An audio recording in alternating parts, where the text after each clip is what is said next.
जय हिंद मेरे प्यारे साथियों, आप सभी का स्वागत है सोनू एग्जामिनर यूट्यूब चैनल पे। दोस्तों ये वीडियो आप सभी के लिए बहुत ज़्यादा इम्पोर्टेंट रहने वाली है, क्योंकि आप सभी के लिए फाइनली बहुत बड़ी खुशखबरी सामने निकल कर आ गई है।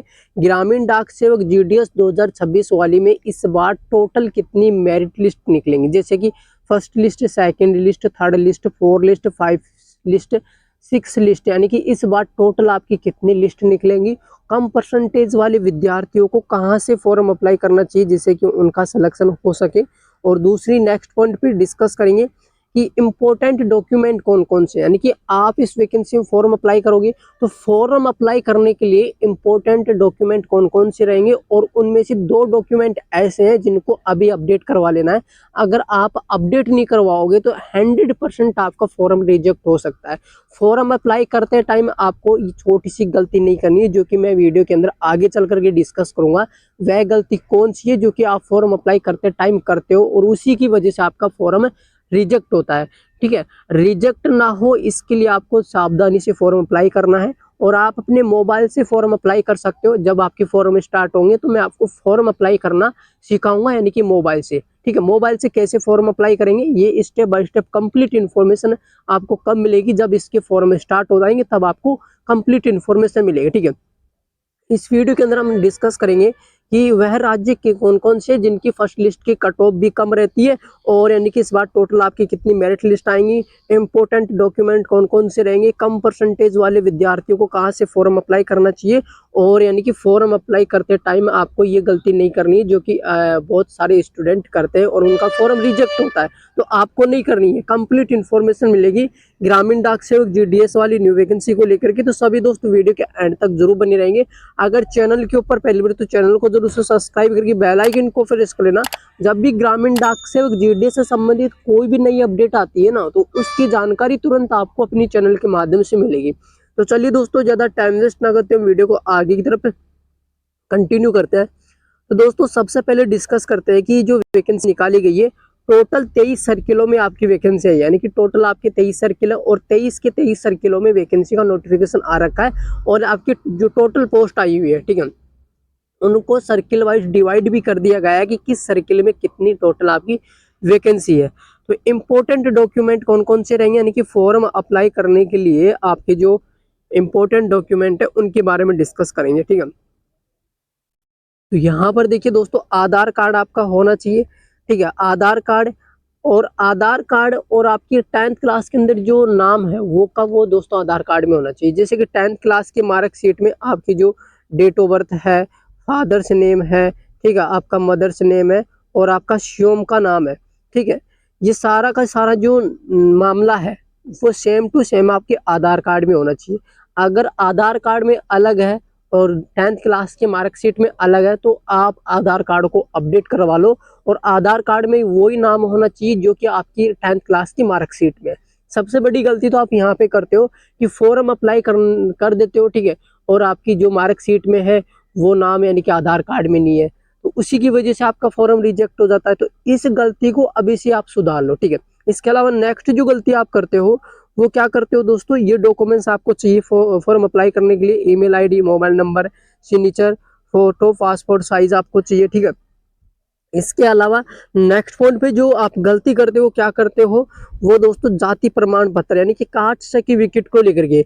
ओबीसी वाले विद्यार्थी हो गए, ठीक है, ईडब्ल्यूएस की बात करूं, फिर एससी की बात करूं, ये विद्यार्थी क्या करते हैं, फॉर्म अप्लाई कर देते हैं वैकेंसी में, बट इनका जो कास्ट सर्टिफिकेट होता है वो बहुत पुराना होता है, जैसे कि 2 साल 3 साल पुराना कास्ट सर्टिफिकेट लगा दिया, तो फिर उसके बाद में इनका फॉर्म रिजेक्ट हो जाता है। तो फॉर्म रिजेक्ट ना हो इसके लिए क्या करना होगा, कास्ट सर्टिफिकेट को आपको अपडेट करवाना है, यानी कि 1 साल या 1.5 साल का मान्य होगा, यानी कि आपका 1.5 साल तक का कास्ट सर्टिफिकेट है वो मान्य हो सकता है। अगर 1.5 साल से ज्यादा पुराना है तो उसको तुरंत अपडेट करवाने की आवश्यकता होगी, यानी कि आपको अपडेट करवाना है। Is that clear? अब नेक्स्ट पॉइंट पे डिस्कस करते हैं कि आपके जो डॉक्यूमेंट्स है वो लगेंगे। ठीक है, और कास्ट सर्टिफिकेट है ना, ये चाहिए आप सेंट्रल का यूज करो या स्टेट लेवल का यूज करो, दोनों के दोनों मान्य है, दोनों में से कोई सा भी यानी कि लगा सकते हो आप। ठीक है, is that clear? Next point पे डिस्कस करते हैं कि ये जो सारा का सारा यानी कि डॉक्यूमेंट आपको रेडी करवा लेना है।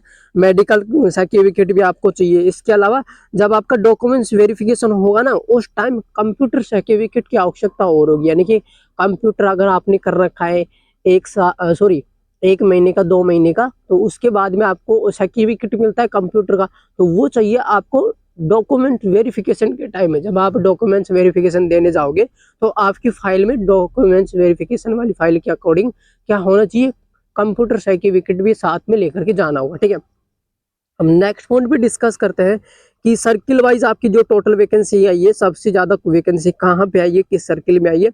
तो आंध्र प्रदेश की बात करूँ तो 1060 आपकी वैकेंसी है। उसी प्रकार यहाँ पर दिल्ली से 42 वैकेंसी है। तो दिल्ली से आपको फॉर्म अप्लाई नहीं करना है, दिल्ली से फॉर्म अप्लाई नहीं करना है। अगर दिल्ली से फॉर्म अप्लाई करोगे तो बहुत कम चांस होंगे सिलेक्शन होने के। ठीक है, इसके अलावा नेक्स्ट पॉइंट भी डिस्कस करें तो हरियाणा में 270 वैकेंसी है, यहाँ से भी आपको फॉर्म अप्लाई नहीं करना है। हिमाचल की बात करूँ तो यहाँ से भी आपको फॉर्म अप्लाई नहीं करना है।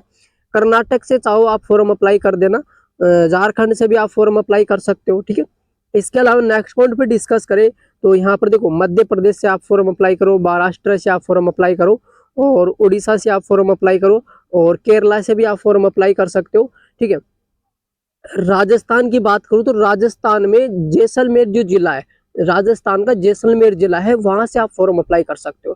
क्योंकि पिछली वैकेंसी में मैंने पूरा बायोडाटा देखा था, तो यानी कि 66% पे ही दोस्तों यानी कि 3 विद्यार्थियों का सिलेक्शन हुआ था जैसलमेर से। 3 विद्यार्थियों का 66 प्लस पे ही उनका सिलेक्शन होगा, यानी कि 70% से भी कम थी उनकी परसेंटेज, और फिर भी उनका सिलेक्शन हो गया। कहाँ से? जैसलमेर से। तो जैसलमेर से दोस्तों कम कट ऑफ आपकी निकलती है, तो हो सकता है कि आपका वहां पर नंबर आए, तो वहां से आपको फॉर्म अप्लाई करने की जरूरत है। चाहे आप तो यानी कि और स्टेट से यानी कि और सर्किल से फॉर्म अप्लाई कर दो, बट ज्यादातर जो बेटर रहेगा ना मेरी तरफ से, वो जैसलमेर है, तो जैसलमेर को जरूर से सेलेक्ट करेंगे। ठीक है, इसके अलावा नेक्स्ट पॉइंट पे डिस्कस करते हैं कि सबसे ज्यादा जो आपकी वैकेंसीज है वो कहाँ पे है। महाराष्ट्र में आई है, यानी कि 3553 वैकेंसी, 3553 आपकी टोटल यहाँ पर वैकेंसी है। ठीक है, अब नेक्स्ट पॉइंट पे डिस्कस करेंगे कि जब आप इस वैकेंसी फॉर्म अप्लाई करोगे तो आपका फोटो सिग्नेचर अपलोड होगा। तो फोटो अपलोड करने के लिए क्या करना होगा भाई, फोटो अपलोड करने के लिए 30 से 70 KB की आपकी फोटो होनी चाहिए, यानी कि 30 से 70 KB की आपकी फोटो होनी चाहिए। और यानी कि सिग्नेचर की बात करूँ तो ये 30 से 70 KB का ये आपका सिग्नेचर होना चाहिए, तो आपका यानी कि फोटो सिग्नेचर अपलोड हो पाएगा। अगर MB में अपलोड करने की कोशिश करोगे तो अपलोड नहीं हो पाएगा। तो ये आपकी स्थिति है। ठीक है, नेक्स्ट पॉइंट पे डिस्कस करते हैं कि फर्स्ट लिस्ट की कट ऑफ क्या रहेगी। तो फर्स्ट लिस्ट की कट ऑफ आप यहाँ पर देख सकते हो।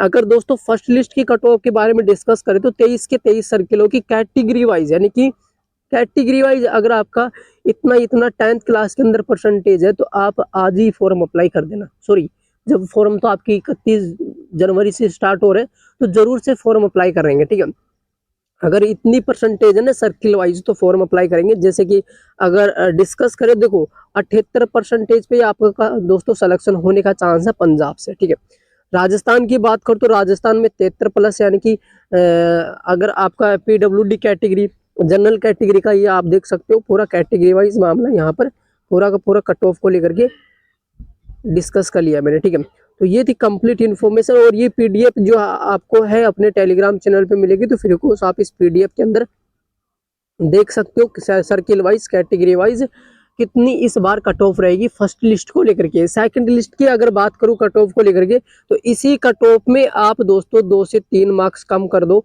ठीक है, वो सेकंड लिस्ट की आपकी दोस्तों कट ऑफ हो जाएगी। तो ये थी कंप्लीट इन्फॉर्मेशन। फिर मिलते हैं न्यू वैकेंसी के साथ। जय हिंद, वंदे मातरम।